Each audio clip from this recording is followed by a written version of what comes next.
The crystal chandeliers cast dancing shadows across the ballroom as Margaret Chen surveyed her perfect winter wedding. Every detail gleamed, from the imported orchids to the champagne tower that had cost more than most people's monthly rent. She adjusted her diamond tiara, admiring her reflection in the gilded mirrors lining the historic hotel's grand hall. More champagne for the head table, she snapped at a passing server, a dignified older woman in her 60s with silver-streaked hair pulled into a neat bun. The woman nodded politely. "Right away, ma'am." Margaret's maid of honor, Vanessa, leaned close. "This is absolutely stunning, Maggie. You've outdone yourself." "Only the best," Margaret said, her eyes scanning the room for imperfections. "I've waited 32 years for this day. Everything must be flawless." The older server returned with a fresh bottle, carefully pouring the golden liquid into Margaret's glass. A single drop, barely visible, splashed onto the pristine white tablecloth near the bride's hand. Margaret's face contorted with fury. "Are you incompetent?" she hissed, loud enough that nearby guests turned to stare. "Do you have any idea how much this reception cost?" "I apologize, ma'am." "Let me apologize?" Margaret stood abruptly, her voice rising to a shriek. "I specifically requested experienced staff. Who hired someone so useless?" The server remained calm, though her jaw tightened slightly. "It was an accident. I'll clean it immediately." "An accident?" Margaret's hand flew through the air before she could stop herself, the sharp crack of the slap echoing through the suddenly silent ballroom. The older woman's head snapped to the side, her hand rising slowly to her reddening cheek. Gasps rippled through the crowd. Musicians stopped mid-song. Even the bartenders froze. Margaret's new husband, David, appeared at her side, his face pale. "Margaret, what are you? This incompetent woman ruined our wedding." Margaret gestured dramatically at the tiny stain. "I want her fired. Immediately." David's eyes weren't on his bride. They were fixed on the server, whose dignified composure had cracked just slightly, revealing hurt in her dark eyes, eyes that were strikingly similar to his own. "Mom?" David's voice came out as a whisper. The word hung in the air like a bomb. Margaret blinked. "What?" The server, David's mother, Eleanor, straightened her shoulders. "Hello, sweetheart. You know this woman?" Margaret's voice had lost its fury, replaced by confusion. David moved to his mother's side, gently touching her arm. "Margaret, this is Eleanor Hayes. My mother." The color drained from Margaret's face. "That's impossible. You said your mother was a successful businesswoman in Seattle. You said she couldn't make it because—" "I never said she couldn't make it," David interrupted quietly. "You did. You said you didn't want her here." Margaret's mind raced back 3 months to their wedding planning. She'd been flipping through seating charts when David mentioned his mother. "What does she do?" Margaret had asked dismissively. "Is she someone important?" "She works in hospitality," David had said carefully. "Oh, service industry. Well, we're keeping this wedding elite, just high-level professionals and society people. I'm sure she'd feel out of place anyway." Margaret had waved her hand, already moving on to flower arrangements. She'd barely noticed David's silence. Now, standing in the wreckage of her perfect day, those words came back to haunt her. I didn't mean." Margaret stammered. Eleanor removed her server's jacket, revealing a beautiful navy dress underneath. "When David told me I wasn't invited to my own son's wedding, I was heartbroken. But I raised him to honor his commitments, even when they're mistakes." Her voice was steady but carried an edge of steel. "So I called in a favor with the hotel manager, an old friend, and asked to work tonight. I wanted to see my son get married, even if it was from the shadows." David's eyes were glistening. "Mom, I should have stood up for you. I'm so sorry." And I, Eleanor continued, turning her gaze to Margaret, wanted to meet the woman my son had chosen.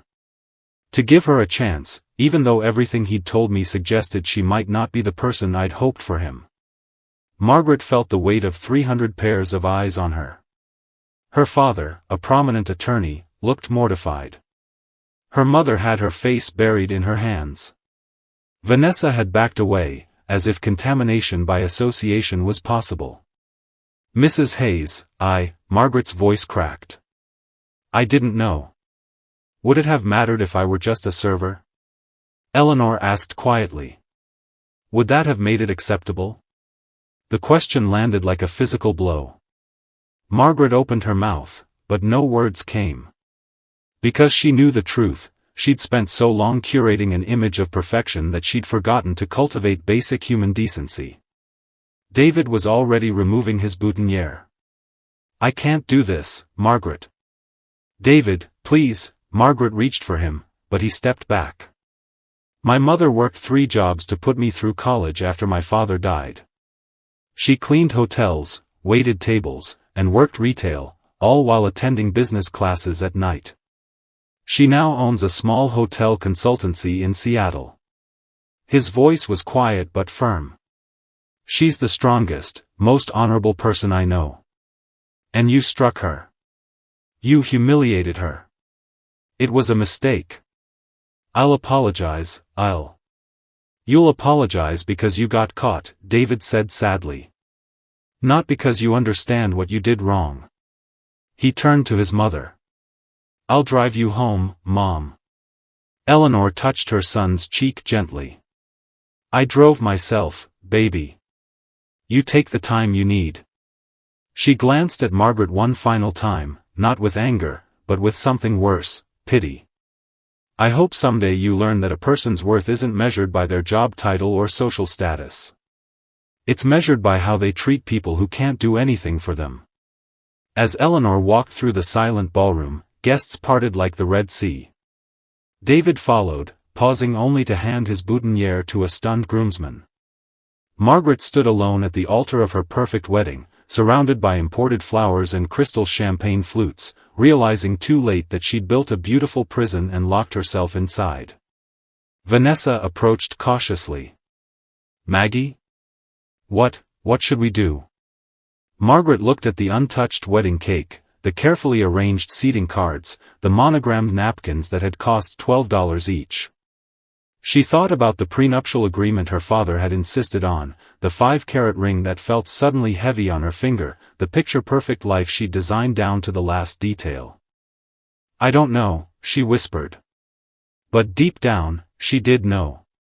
She'd gotten exactly what she'd planned for, a flawless event where everything looked perfect on the surface. What she'd lost was something that could never be staged or bought, genuine love from a genuine person. In the parking lot, David caught up with his mother as she reached her car. I'm proud of you for walking away, Eleanor said, pulling him into an embrace. I should have walked away months ago. I should have insisted you be there. You're young. You'll learn. She smiled through tears. And for what it's worth, the wedding really was beautiful. Those orchids must have cost a fortune. David laughed despite himself, a sound somewhere between relief and grief. I love you, Mom. I love you too, sweetheart. Now go back inside and handle this properly. End it with dignity, something she might learn from, even if she doesn't deserve the lesson. David did return to the ballroom, where he quietly addressed the guests, apologized for the disruption, and announced that there would be no wedding. He asked the caterers to pack the food for donation to a local shelter and invited anyone who wanted to join him at his mother's favorite diner across town for coffee and reflection. About 40 guests came, mostly David's friends and a few family members who'd always liked Eleanor. Margaret's crowd stayed behind, already crafting the story they'd tell at their next social gathering. Margaret herself sat at the head table until midnight, when the hotel staff finally began breaking down the decorations. A young server, perhaps 20, approached carefully. Ma'am? We need to clear the room. Margaret looked up at her, really looked, and saw a tired college student working a late shift to pay tuition. "What's your name?" "Jasmine." "I'm sorry, Jasmine, for taking up your time." Margaret stood, gathering her expensive gown. "And I'm sorry for how I treated your colleague tonight. If you see her, tell her I'm sorry." Jasmine nodded, her expression neutral but not unkind. Margaret walked out of the hotel alone, her perfect wedding dress trailing behind her like a monument to her own shallow priorities. 6 months later, Margaret sat in a small community center in a different part of the city, folding donated clothes for a homeless outreach program. Her manicure was chipped, her hair pulled into a simple ponytail. The diamond ring had been returned, the marriage annulled. Her social circle had largely abandoned her after the scandal went viral. Someone had recorded the slap, and it had become a cautionary tale on social media. But in losing everything she'd thought mattered, Margaret had found something unexpected: perspective. "You're getting better at the hospital corners," said the program coordinator, a cheerful woman named Ruth. Margaret smiled. "I had a good teacher." She'd started volunteering after a chance encounter with a therapist at her lowest point, someone who'd suggested that maybe the universe was offering her a chance to rebuild herself from the foundation up. It had been humiliating at first. Margaret Chen, who'd once been featured in society magazines, now serving soup to strangers. But somewhere between the 3rd shift and the 30th, something had shifted. The people she served had stories, dreams, dignity. They treated her with more kindness than her old friends ever had. She still thought about David sometimes, and about Eleanor. She'd written a letter, dozens of letters, actually, trying to apologize properly. She'd never sent them. Some damage couldn't be repaired with words. But she could do better going forward. She could treat every server, every janitor, every person she encountered with the respect they deserved as a fellow human being. It wasn't redemption. Not yet. Maybe never. But it was a start. And in a small hotel consultancy in Seattle, Eleanor Hayes framed a photo of her son's new wedding, a simple ceremony in her backyard, where he married a kind-hearted teacher who'd asked Eleanor to walk David down the aisle because family is everything. Eleanor never thought about Margaret Chen's slap. But she did think about the letter that had arrived last week, not from Margaret, but from the young server Jasmine, who wrote that witnessing Eleanor's grace under pressure had inspired her to treat every difficult customer as an opportunity to show strength, not sink to their level. Some lessons, Eleanor reflected, are learned in the most unexpected classrooms. And the best teachers are often the ones who never intended to teach at all.